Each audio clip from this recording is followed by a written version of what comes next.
There's a lot to feel great about being Australian, like our spirit of mateship and making the most of the many opportunities we're given. We're known for our courage and resilience and our passion. Most importantly, we believe in the idea of a fair go.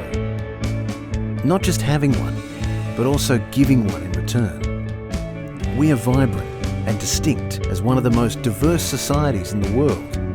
While our stories may begin in different places, we're bonded by a common future that we will create together. So look around. It's easy to find inspiration to participate in your Australian citizenship. That means getting out there, being part of the community, and helping to create a sense of belonging. When every single one of us are just that little bit inspired to get involved, together as Australians, we can be truly inspiring.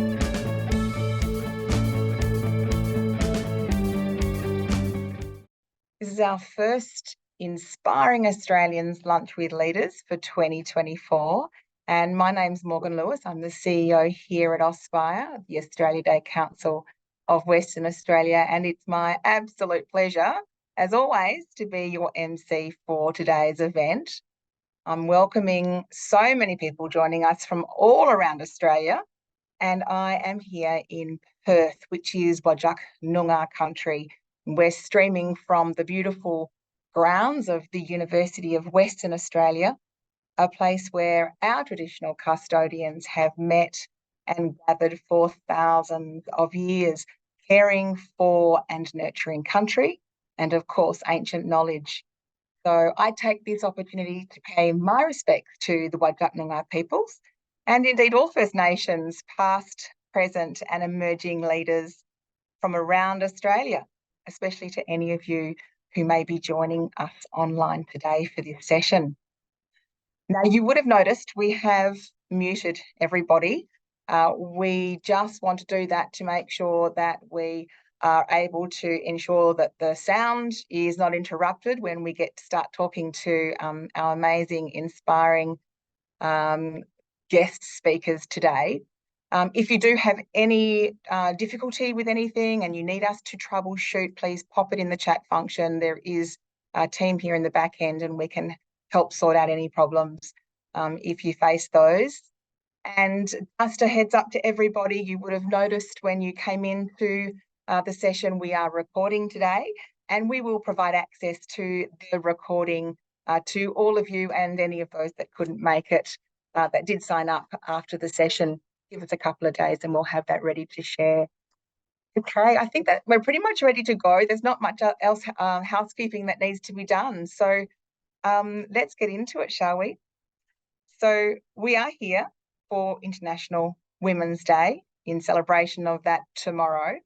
And for well over a century, International Women's Day has been recognised on March 8 as a global day celebrating the social, economic, cultural and political achievements of women. It's also a day that marks a call to action for accelerating women's equality. I mean, imagine a gender equal world, a world free of bias, stereotypes and discrimination, and a world that's diverse, equitable and inclusive. Wouldn't that be wonderful? You know, we are on our way and we're getting there, but we still have a way to go. In our event today, we will shine a spotlight on two remarkable women who have dedicated themselves to driving change and, of course, fostering inclusivity in their respective communities.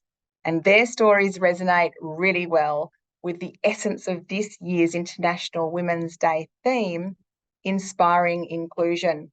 And that's the symbol for this year's theme, Inspiring Inclusion. So I now introduce Kirwin and Madison Heady.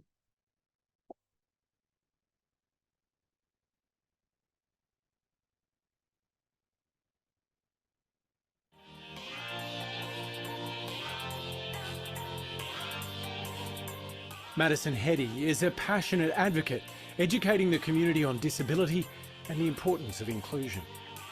She was diagnosed with ataxic cerebral palsy at birth and didn't walk unassisted until she was 8. Madison has since achieved great success in athletics, including setting an Australian record in 2020.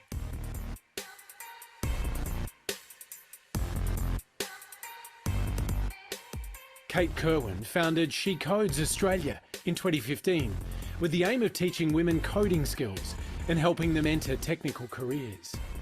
More than 6,000 women from all over the country have learned to code thanks to Kate, who also advocates for women in STEM and has raised over $1 million to help close the gender gap in the tech industry.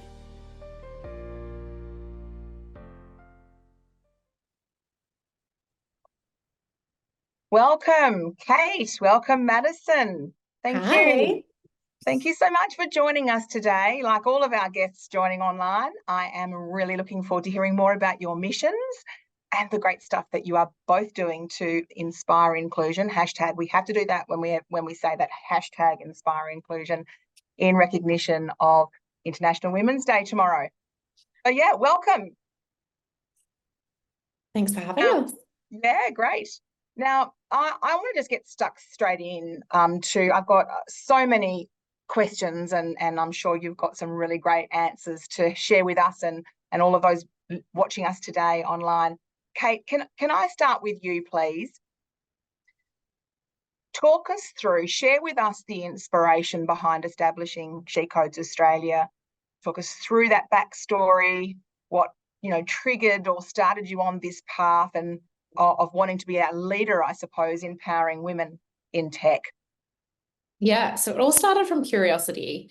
And I think that's a really good place to start. If everyone listening, just get really curious. That's going to be one of the skills that we need most in careers of the future, is that curiosity. So for me, I had no background in tech. I started working at a co-working space, a shared office space for entrepreneurs. And I really love creating things. So I love baking. I love sewing. If you saw me 2 weeks ago, I was bedazzling a bodysuit for Taylor Swift. The idea of seeing something come from nothing really excites me. And for me, that's what tech was. So a lot of what I'd heard in the past is to be technical, we have to be some kind of nerd, or it's super logical and there's no creativity. But I fell in love with the idea of being able to see something come from nothing and being able to write a couple of lines of something and have that turn into something beautiful, something interesting, something different. So started trying to teach myself how to code and found very, very quickly that I got stuck and I needed to ask for help. I went to online forums, and the online forums are honestly kind of toxic. There's a lot of not very helpful people in online forums. And the in-person communities that existed weren't very beginner friendly, weren't very female friendly.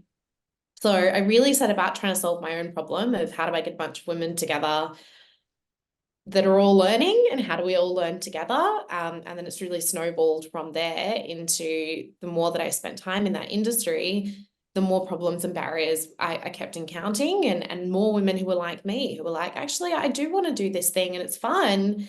And I see careers and opportunities and potential, but I've got all these barriers in the way. So we exist now to kind of remove some of those barriers. It is remarkable. You found a gap. It was impossible to navigate, and now you've just basically you've solved your own problem. And I'd like to talk a little bit more about all of that and where that's going for you in a moment. But before I do, I would like to hear from Madison. Madison, welcome. Your journey from being diagnosed at birth with ataxic cerebral palsy, and obviously at that point unable to walk unassisted, and until you were 8 years old, through to becoming an athlete, a national silver medalist. It's incredible.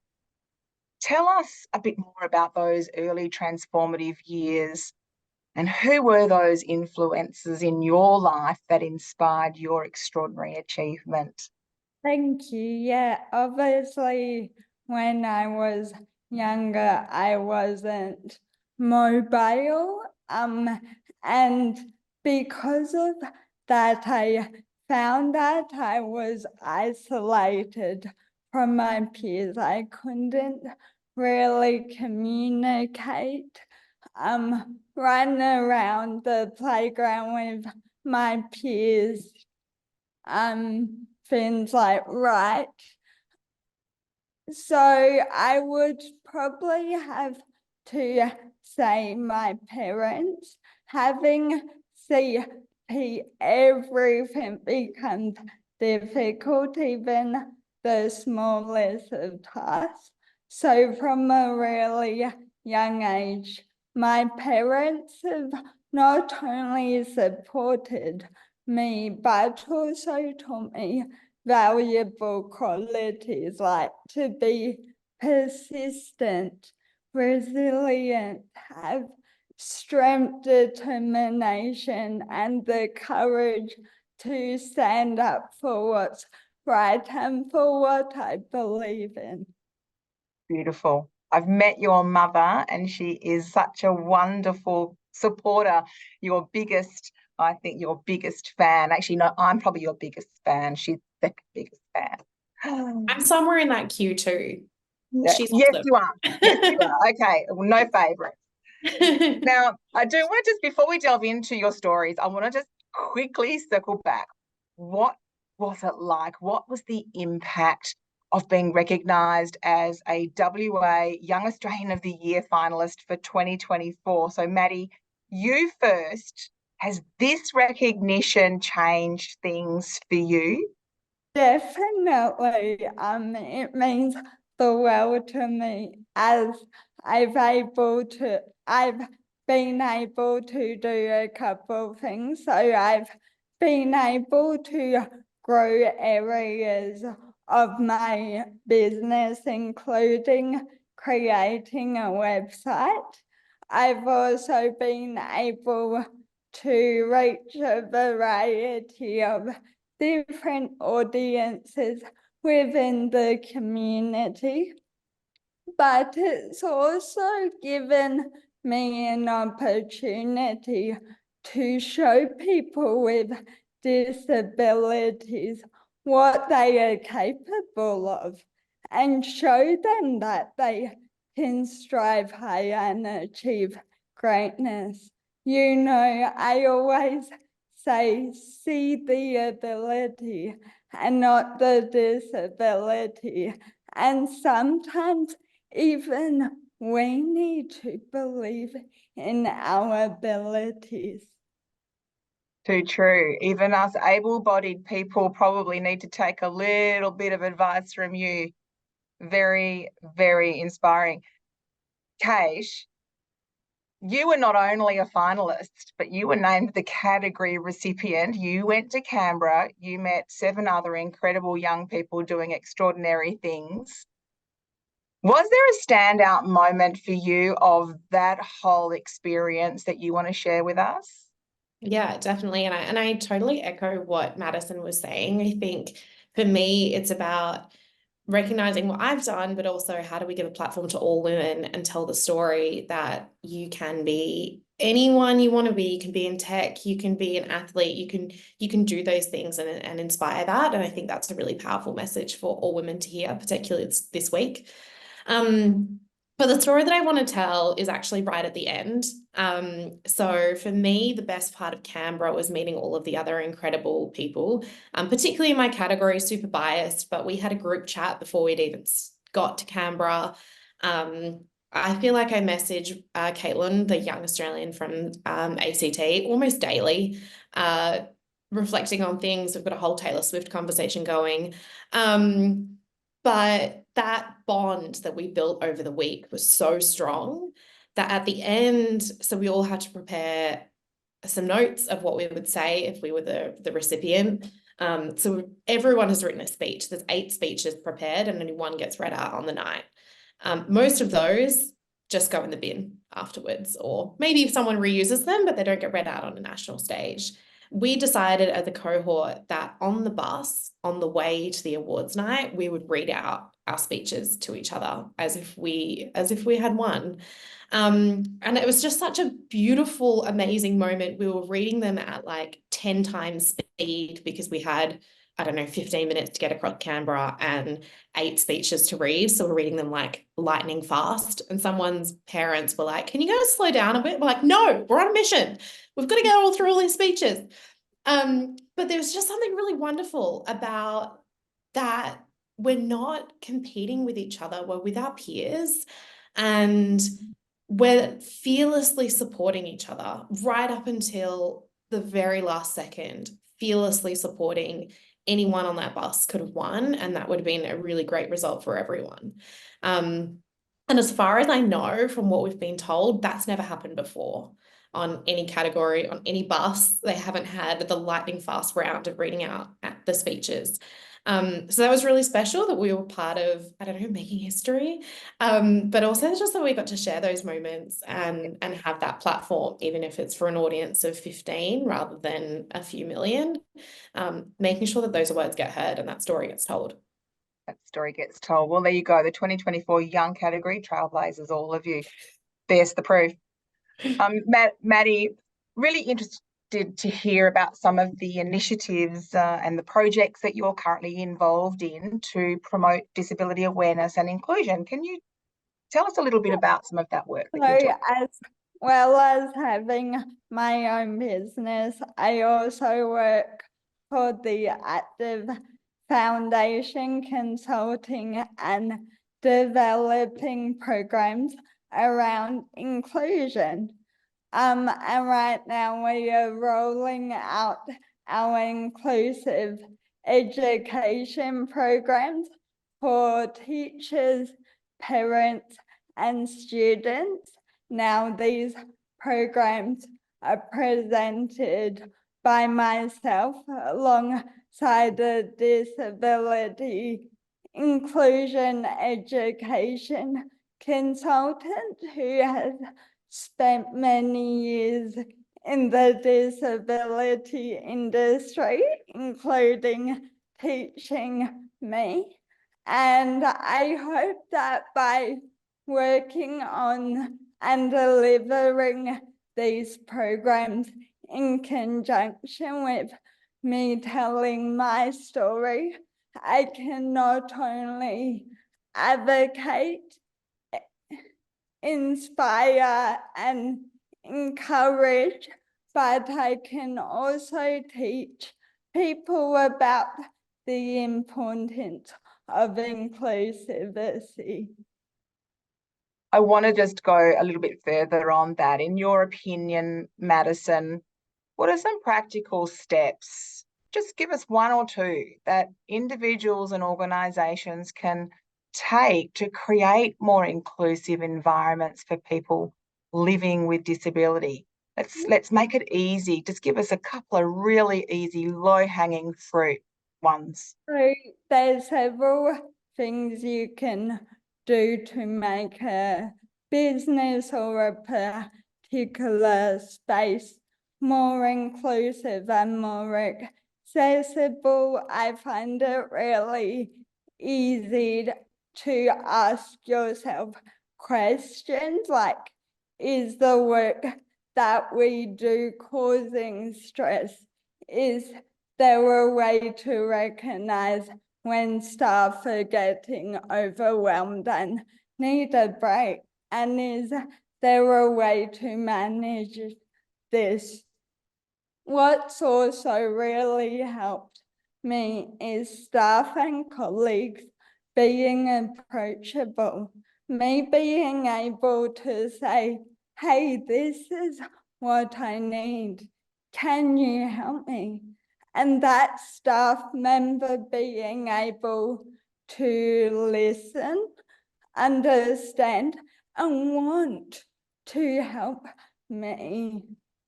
It's just about starting those conversations, I guess, and being comfortable having those conversations as well. Yeah, that's exactly what I heard. It's both ways. It's two ways. Being open and seeing what can be done, but also asking for help and then having a really good conversation about being supportive of each other. It's simple, but it's not always done, right? And people with disabilities know what works best for them.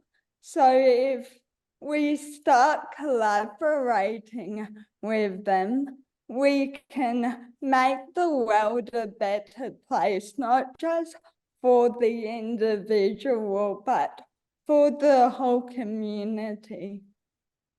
Absolutely. Kate, back to you. You've been quoted using the management theory or that language, like what gets measured gets done. And you recently published, I think it's your second year now, the She Codes Impact Report. And instead, you said that you're constantly trying to crunch the data to see how you are tracking and how the tech industry is going in general. Tell us about that. What's happening in the tech industry and how is it evolving, and where do we need to be as a society in terms of investing more effort to ensure women are more equally represented? Yeah, so I'm really passionate about coming back to data and also looking at the economics of it. So we need more women in tech, not just because it's the right thing to do, but because it's a smart thing to do. So we know that diverse teams are safer, they're more productive, they're building better products. Recent data shows that we could add $1.8 billion a year into the Australian economy just by investing in diversity. It's a lot of money. When we're in a time of economic uncertainty, and 95% of Australians are going to need to upskill or reskill in emerging tech in the next 5 years. So there's tons of opportunity, but there's all of these barriers that exist for women. And I think one of the challenges that I find in this women in tech or women empowerment space is that we're not measuring what's actually moving the needle. And what the actual impact is, which is the point of the impact report that we're doing. So it's our third impact report that we've published. It takes a long time. It's not easy to track that, but we're looking at number of women in jobs. And the exciting thing is that when I started this, there was only 28% of tech was female. We're now 31%. I might be the only person in the world that gets super excited about 3%, but that's an upwards trend. And I've been looking at data the last couple of days in preparation for the week, and it has been slowly dropping since the 90s, was the last time we peaked. So for the last 30 years, we've been a slow decline, and we're finally seeing a little bit of an uptake. So 3%, it's 3%. So number of women in jobs, but there's also all of these other flow-on effects. So money spent at small businesses when people are coming in to work, to come and learn, like activating our CBDs, activating our spaces. There's also a building in confidence. There's number of connections, because that's one of the huge barriers that women face, is that there's a lot of spaces that have been designed to intentionally or unintentionally exclude women. We talk about the boys club. It can be hard to form business connections and relationships, and that gets exponentially harder if you're returning to the workforce or if you're new to Australia or to Western Australia. Forming those relationships when you're an outsider makes it even harder. So things like connections, that follow-on learning, and then jobs are just some of the areas that we're tracking to see what's working and what we need to kind of double down on. And there is a little page in there of, what do we need to do into the future? Because I know that we're doing a lot, but there are still areas that the industry as a whole isn't doing well. And a lot of that is more layers of diversity. So the number of First Nations women is still really low. The number of women with disabilities are still really low. There's more work to do for sure. Why don't we get a link to your impact report, your latest one, and we'll pop it in the chat, or we can send it out when we provide the video in a day or two. Either way, we can let the community that's joining us online today get access to that. That'd be great. Maddie, can I throw back to you? And I'd like to explore the concept of resilience. We heard earlier you've had to learn to walk not once, but twice in your life. The second time following your very serious car accident. And there's a saying, when the going gets tough, the tough get going. And I think it's pretty true for you. You fit into that camp. Was there something in particular that drew that you drew from inside, internally or externally, that motivated you to push through such challenging times? Can you talk us through a little bit about what that was like and what inspired you just to keep going and to persevere? Yeah, so I've come from a sporty family who has a lot of resilience.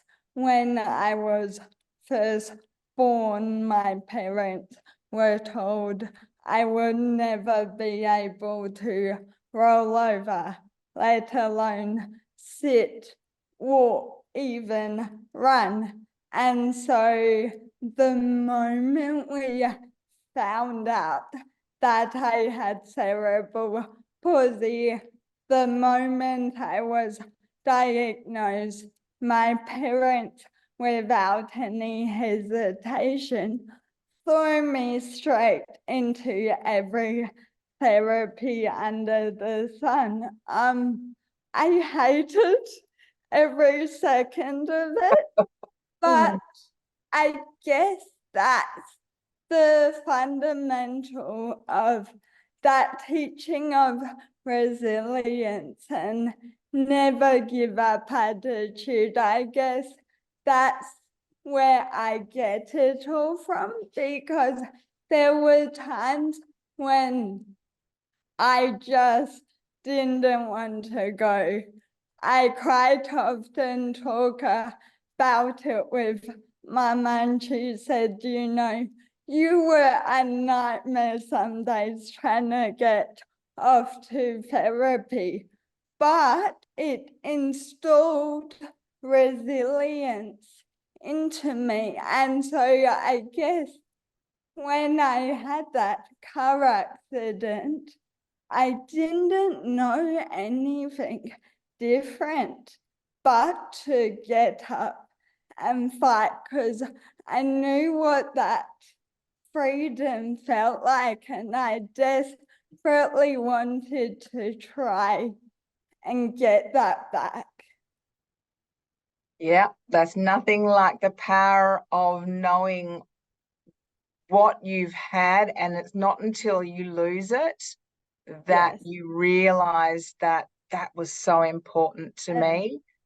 It's such Well, a it was that moment that did it for me. I was like, gosh, I'm now gonna miss out on so many things. Why not at least try to fight to get that ability to walk and that freedom back? And I'm so grateful that I chose to try. You chose to try. I'm going to remember that one. I'm going to put that one in my pocket. I'll pull that one out later. Kate, let's talk about community. You've built a community to support women in STEM. What strategies have you found really effective, I guess, in building a community of like-minded people that support each other, that drive forward the mission? How did you do that? What are the best strategies in community building that you can share with our guests joining today's event? Yeah, so the first thing is that when you're building community, it has to be really intentional. I think people assume that you can just, I'll do something and people will come and then there'll be a community. But it needs constant nurturing and support and engagement. It's a really active process of building and maintaining a community. It doesn't just happen organically. But some of the things that we do is we've got a term called the cupcake effect. So the cupcake effect is the way that something makes you feel. So a cupcake, in our instance, it's more than just functional food. It's not just your sandwich at lunchtime that you have to eat and then you forget about it. The cupcake symbolizes it's personalized. You can put it on Instagram. When you tell people about it, they instantly know, like, oh, you were at a She Codes event because you've got the She Codes cupcake. You're building that brand around it, and you're making people feel like there's something bigger than just them and just that day, and building that longevity. So the cupcake effect is sometimes literally cupcakes, but it's also things like the music and the atmosphere And we have a big focus on fun. So you can probably see around my office today, you know, I'm in sparkly colors. I've got my neon, I've got my flowers, even my water bottle is glittery. Because fun is the easiest way to make something sticky. So making sure that learning is hard, and I'm not saying that learning to code is easy in any way. So how do we make it less hard is by making it fun and making it engaging, and being a bit playful with it. So look for the fun, and then be really engagement driven on how you're interacting with your community. The other thing that I really love is that authenticity. So I try and show up as me as much as I can. I had a out of office on while I was at Taylor Swift, which had, I think, 13 Taylor Swift song references. And I know that when I was younger, I would have thought, oh, you can't be a CEO and have an out of office with a bunch of Taylor Swift references. People won't take you seriously. But they still do, because that's authentic to me and to my brand, and we're having fun and we're engaging people, because people are people and they want that to stick to. If you're engaging with a brand, you're still engaging with a person, not with this like weird entity, especially on social media. Yeah, the CEO weird entity thing. I get that. In fact, can we just, I want to just draw upon that about you know, community and authenticity, and I guess success stories. I mean, you in your own right, you know, this success story, it's just recently, in recent months, that you went from She Codes to She Codes Australia. It was a huge step up, right? Have there been any other really amazing standout success stories or impactful moments emerge from this community that you've created with She Codes Australia? Have you got any other nuggets you can share with us of, you know, golden moments or amazing, impactful things that happened with maybe someone else within your community? Yeah, so for my girls, and that's what really gets me out of bed every day, is the women in my community and seeing them succeed. And so sometimes that's seeing them succeed in jobs and financially. So a couple of my girls, Joy in Queensland, 45-year-old mum from regional Queensland, was able to do the program, and now she's working on a beach in Thailand. She's traveling the world. She's able to push code from wherever she is. And it was that development of skills, confidence, and networks that kind of propelled her to be able to do that. But it's also about friendships and seeing people who feel like they fit in. So Tracy is one of my really good friends now. She was told by a university lecturer that she's too fun to be in STEM when she was 17, so, which, like, crazy. So she didn't do it. She studied business, and then she said it was meeting people like me who was like, oh, okay, it's fun. Maybe I can be fun. And was able to feel like she fit in somewhere again and could reignite that passion that she had for STEM when she was in high school, because she could see a role model of someone like her. And then we've got some of my other girls who've ended up like housemates post-program, and have built really tight bonds with each other because they've kind of been through a shared experience. We've got a little joke that one of our girls has a spare room in her house, and when someone in the community breaks up with a partner, they end up at her place for a couple of months until they go back out onto their own. But it's that kind of thing, and especially for women, I think there's no force on earth stronger than women supporting other women. So empowering those communities of how do we build those tight relationships so that we can really be there for, sometimes it's professional, but how are we there for each other as people as well? Beautiful. What you said earlier about the friend when she was 17 and she was told by someone who she probably looked up to and valued their perspective, oh, you're too fun to be in STEM. You can't be what you can't see, right? So people like you are inspiring just in your nature for others to feel that get into STEM. Madison, I want to talk about myths and misconceptions of disability, and specifically for you and your disability, what have you encountered from others? What misconceptions have they had about you and your disability? And do you have a playbook that you go to on how to respond or challenge those when they come up? Yeah, so many people have underestimated me and what I can achieve because I do talk, walk, and type slow. You mean I said earlier, I think every task for me takes so much longer. So for me, I've had to unfortunately learn to deal with that and just brush it off, and just, again, that's part of the resilience. So yeah, I think it's just about challenging people. Technology has come so far. I never thought that I would be driving, but with new hand controls and new technology, I'm on my P's.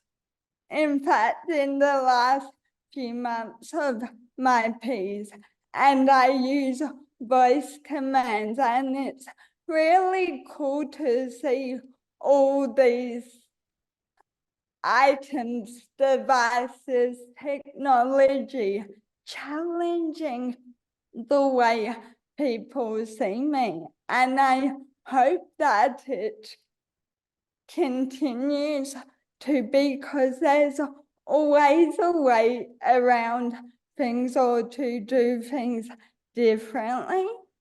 I tend to say that whenever people say, oh, you can't do this, you can't do that, I said, actually, open your mind to think of the other ways you can actually do that thing. No one way to get to the end results.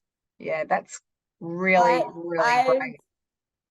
I've passed my honour, but to do that, I didn't necessarily go on the typical path that people do. I had to create my own path to get there. Yeah. And that sometimes can be just as beautiful. It's not just for you in your own personal growth and your personal life. That's in your athletics, that's in your advocacy work. It's across the board, right? That's you approach it from that perspective. Is there advice for others that may be facing similar challenges as you that you would give should they come up against that sort of? I would say probably don't be limited to people's comments. Don't let them tell you what they think of you and what they think you can achieve. That was one of the really big challenges for me in high school. Everybody kept telling me you had to do this way, otherwise you can't do it. And I'm actually so grateful that yet again I've gone on a different path, because it's just as beautiful. Absolutely. Don't tell me what I can't do. Tell me what I can do. Yes. Or just tell yourself. The ability. Yeah. Kate, I want to go back to again, that comment of your young friend when she was basically told, you're not a STEMmer, don't do it. What advice do you give to women who are out there considering entering the tech industry, but maybe feeling intimidated or overwhelmed or even possibly discouraged, like quite obviously being discouraged, like that person? Mm-hmm. What advice do you give? Yeah, so there's a couple of barriers that we've identified over the course of the work that we do, of why there's not more women in STEM. So it's a lack of practical coding opportunities. It is that lack of role models, and then that pervasive stereotype. So unfortunately, when I say tech, most people think a guy in a hoodie in a basement. And I've heard so many times, oh, I'm not a computer person. Okay, but you've got a phone, and a phone is basically a computer. There's just a lot of fear. There's so much fear. So I think the first place is just to try something. So we say at our one-day workshops, it's actually a great result for me if you get to the end of the day and you're like, I hate this and I never want to do it again, because at least you tried it. And you know that you tried it and you made the decision you don't like it, not the world has told you you shouldn't like it, or you can't do it, or you're not good enough to do it.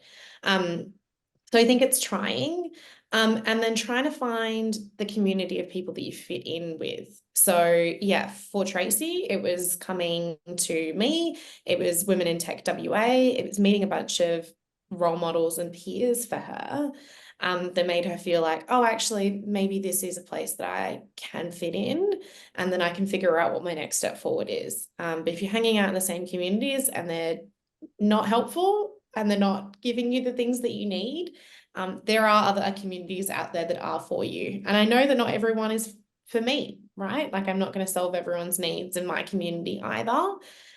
So shop around and look for the community that fits for you, if it's virtual or in person, and try and find those role models and trying to get to that next step. And then it's just about trying things and experimenting. One of our mentors, Michelle, says that her first coding experience was in university, and she hated it.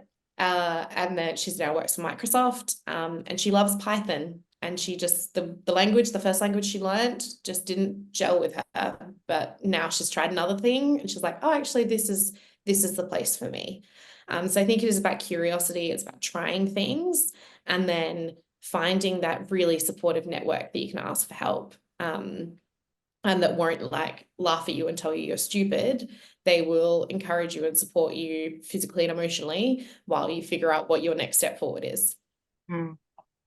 I just want to expand on something you mentioned at the very beginning, Kate, about, we're 50% of the population are female, and yet we've got this delta in the number of jobs in the STEM, tech, coding, computer, AI, the future industries, or they're actually the industries of today, but it's only going to get bigger and bigger and bigger. So, we've got this delta of 50% of the population are females, yet so little of them are going into this industry. What is the biggest, most important thing that you want to leave with our audience today about the importance of women's participation and leadership in STEM fields?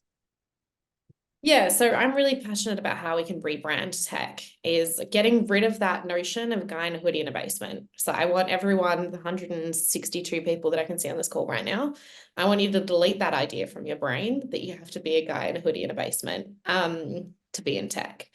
And then looking at the opportunity that exists. So yeah, there's so many jobs of the future. There's so much opportunity there, and it makes economic sense to be investing in women in tech, because we're building better products. Like Madison was saying just before about how it's so much easier to be able to create technology for people who actually experience the problem. So if we've got women designing products that are suitable for women, they're probably going to do better than if we've got men designing products for women.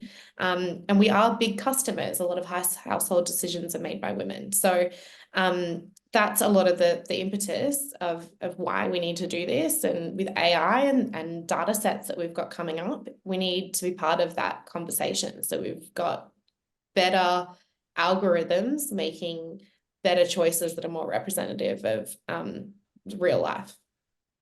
Great advice.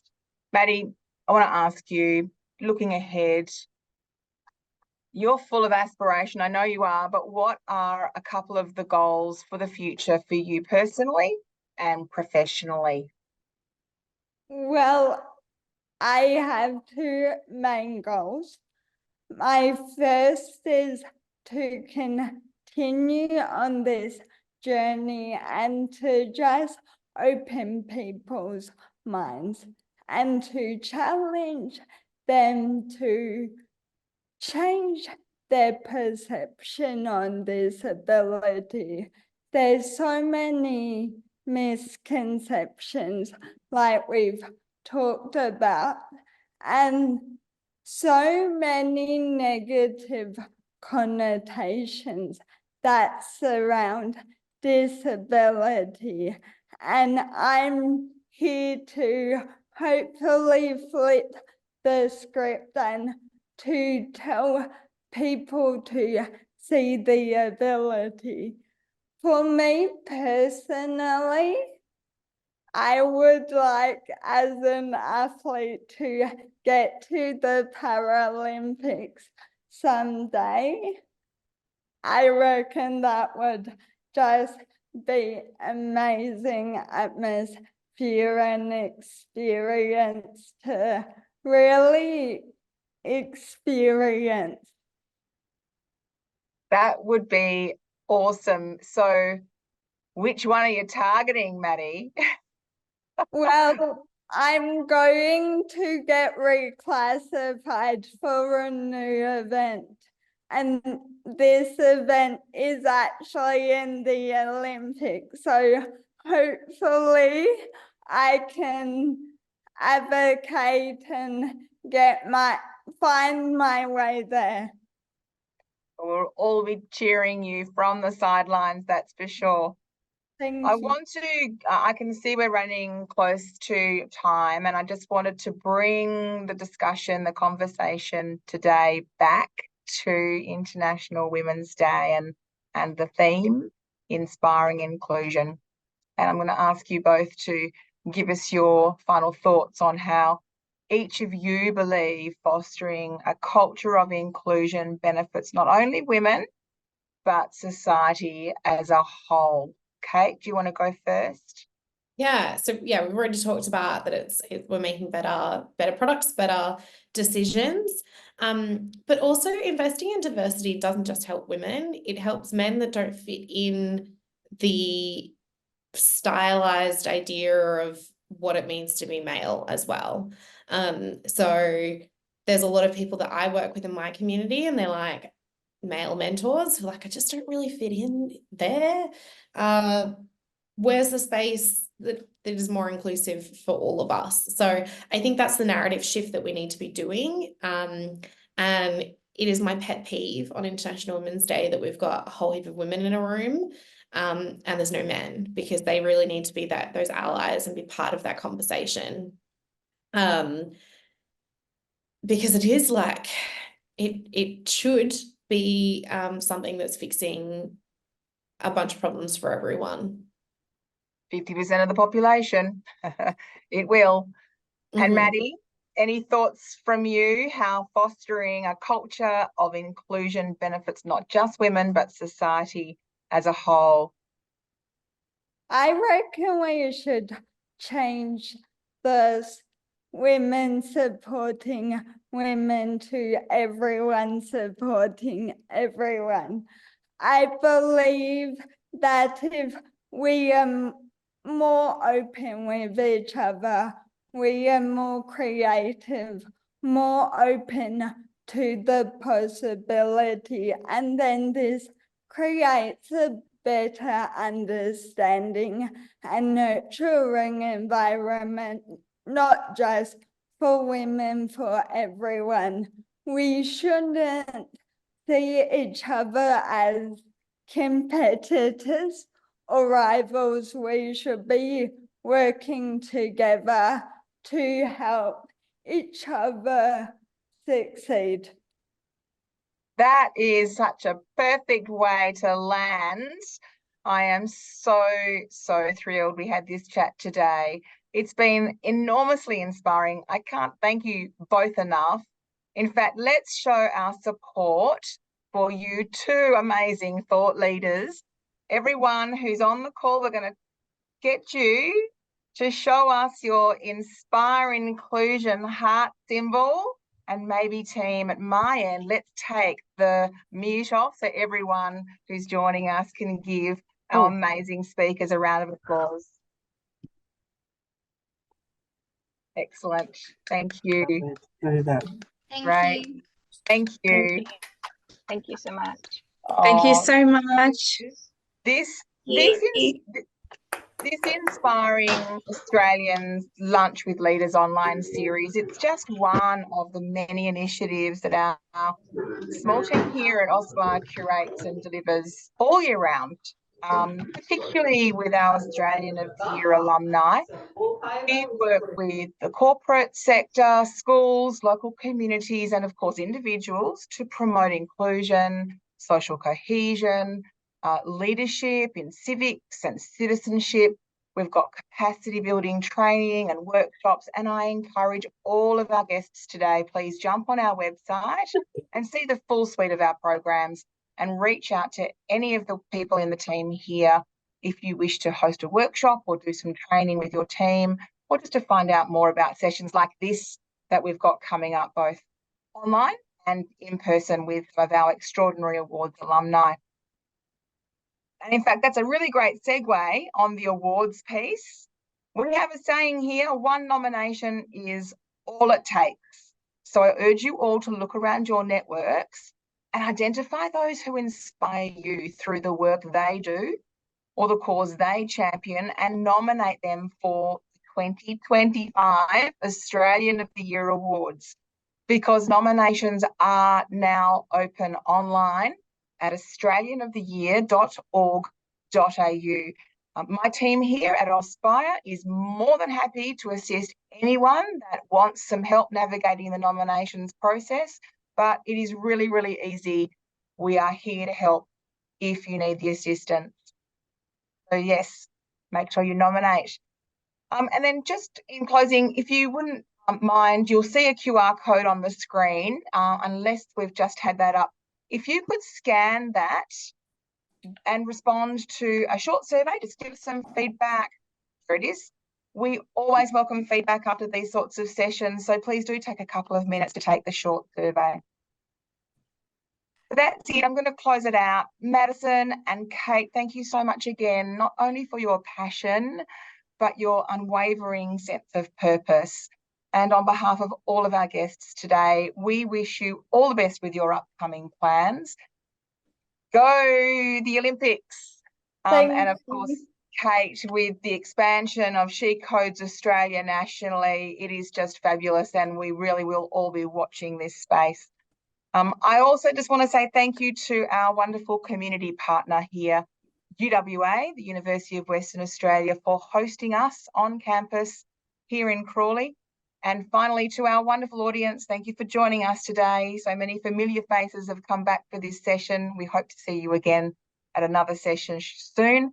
Have a really great afternoon. I really do look forward to hopefully seeing you all at our next event. Thanks, everybody.